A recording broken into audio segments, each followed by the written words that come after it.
Sahabat-sahabat Kristus, salam jumpa dalam acara Sabtu Sarapan Bersama Tuhan. Adapun menu sarapan hari ini diambil dari Injil Yohanes pasal 11 ayat 35. Maka menangislah Yesus. Saya lahir sebagai seorang anak laki-laki, dan sejak kecil saya dididik secara keras oleh ayah saya untuk menjadi laki-laki sejati. Menurut ayah saya, laki-laki sejati boleh meneteskan keringat dan boleh meneteskan darah, tetapi tidak boleh meneteskan air mata. Tidak boleh menangis. Menangis hanya boleh dilakukan seorang perempuan. Jika seorang laki-laki menangis, maka berarti laki-laki itu cengeng. Jika seorang laki-laki menangis, maka berarti laki-laki itu lemah. Laki-laki sejati tidak boleh menangis. Masih terbayang jelas dalam ingatan saya bagaimana cara ayah saya mendidik saya secara keras untuk menjadi laki-laki sejati. Ketika saya masih kecil, jika melakukan suatu kesalahan, maka tanpa ampun ayah saya akan memukul pantat saya dengan telapak tangan kanannya. Pukulan itu teramat keras dan terasa menyakitkan, sehingga membuat saya menangis. Tetapi semakin saya menangis, maka semakin banyak pula pukulan itu mendarat ke pantat saya, sampai saya berhenti menangis. Ketika saya tumbuh semakin besar, maka pukulan telapak tangan ke pantat itu lalu berganti menjadi gebukan tongkat rotan ke sekujur tubuh. Dan hukum yang berlaku masih sama seperti dulu. Semakin saya menangis, maka semakin banyak pula gebukan rotan ke sekujur tubuh saya, sampai saya berhenti menangis. Pukulan dan gebukan itu adalah pukulan dan gebukan didikan yang membawa pesan penting. Pesan penting dari pukulan serta gebukan itu ada dua, yaitu setiap kesalahan akan mendapatkan hukuman yang setimpal, supaya jera dan tidak mengulanginya lagi. Demikian juga dengan setiap tangisan. Laki-laki sejati tidak boleh menangis. Pesan penting dari pukulan serta gebukan itu terekam dalam ingatan saya tanpa rasa sakit hati dan tanpa rasa dendam kepada ayah saya. Karena semua itu ayah saya lakukan untuk kebaikan saya dalam menghadapi dunia yang keras. Demikianlah ayah saya dididik oleh ayahnya. Dan begitu jugalah ayah saya mendidik saya dengan cara yang diwariskan turun-temurun sejak zaman nenek moyang saya. Mungkin memang begitulah adat mendidik pada masa lalu, seperti yang ditulis Salomo dalam Amsalnya. Siapa tidak menggunakan tongkat, benci kepada anaknya. Tetapi siapa mengasihi anaknya, menghajar dia pada waktunya. Amsal 13 ayat 24. Kebodohan melekat pada hati orang muda, tetapi tongkat didikan akan mengusir itu daripadanya. Amsal pasal 12 ayat 15. Mungkin bagi kalian kaum laki-laki yang sejaman dengan saya, yang mengawali hidup di abad ke-20 di tahun 60-an, juga dididik dengan pemahaman dan cara yang kurang lebih sama. Zaman itu memang merupakan zaman yang keras. Zaman ketika KDRT, kekerasan dalam rumah tangga, belum mendapat perhatian serius. Dan HAM atau hak asasi manusia belum mendunia seperti saat ini. Zaman berubah dan demikian pula cara mendidik anak. Tetapi pesan penting dari cara mendidik ayah saya di masa lalu telah membuat saya lebih tabah dalam menghadapi tantangan hidup di masa kini yang sangat berat. tumbuh besar sebagai seorang laki-laki dengan pemahaman seperti yang saya uraikan tadi membuat saya bertanya, mengapa Yesus menangis? Apakah Yesus cengeng? Apakah Yesus lemah? Apakah mata Yesus dicolok? Pertanyaan terakhir ini jelas hanya bercanda. Karena ungkapan bijak berdasarkan fakta yang sudah terbukti dan sudah teruji menyatakan sekuat-kuatnya seorang laki-laki pasti akan menangis, meneteskan air mata jika matanya dicolok.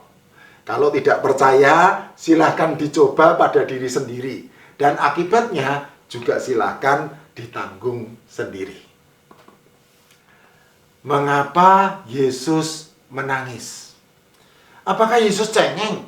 Tentu saja tidak. Karena kitab Injil tidak dipenuhi dengan catatan mengenai kecengengan Yesus yang gampang menangis tanpa sebab. Sedikit-sedikit menangis, sedikit-sedikit menangis, sedikit-sedikit menangis. Menangis kok sedikit-sedikit. Mengapa Yesus menangis? Apakah Yesus lemah? Tentu saja tidak. Karena kitab Injil jelas mencatat keberanian Yesus yang menentang kesaliman dan ketidakbenaran yang terjadi di sekitarnya. Itulah sebabnya, maka tanpa noda kesalahan setitik pun, Yesus disalibkan di Golgota.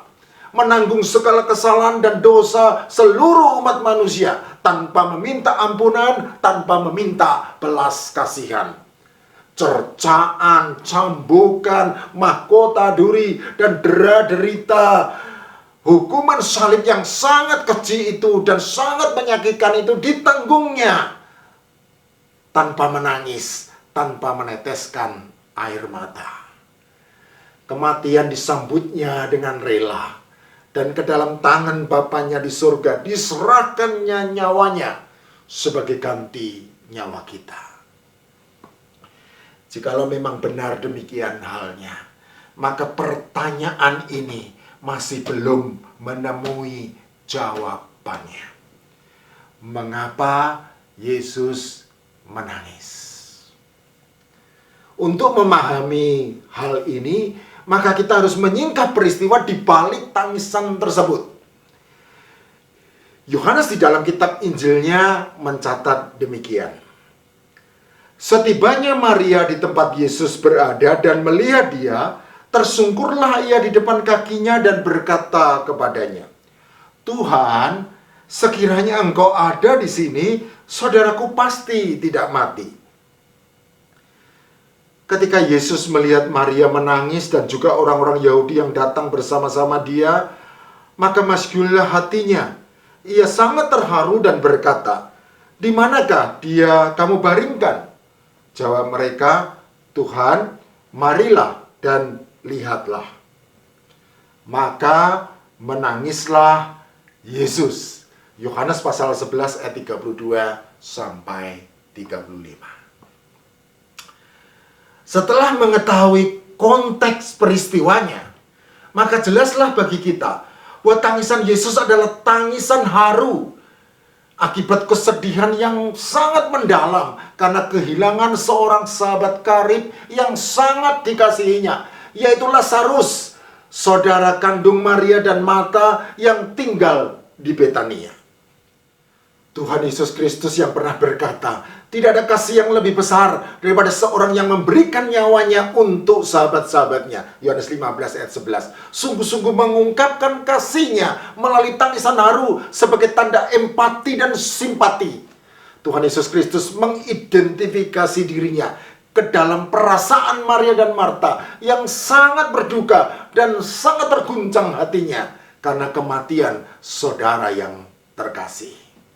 Meskipun tidak ada kata-kata penghiburan yang keluar dari mulut bibir Tuhan Yesus Kristus, tetapi tangisan harunya sebagai tanda empati dan simpati bukan hanya dirasakan oleh Maria dan Marta, tetapi juga dirasakan oleh orang-orang Yahudi yang ada di sekitarnya. Yohanes juga mencatat hal ini.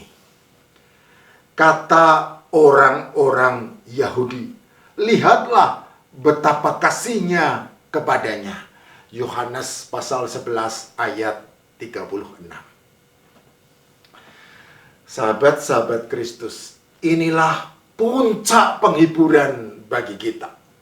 Tuhan Yesus Kristus tidak hanya berhenti pada tangisan harunya, melainkan melanjutkan kasihnya dengan suatu tindakan nyata, yaitu dengan membangkitkan Lazarus dari kematian, meskipun jenazahnya sudah 4 hari terbaring di dalam kubur batu.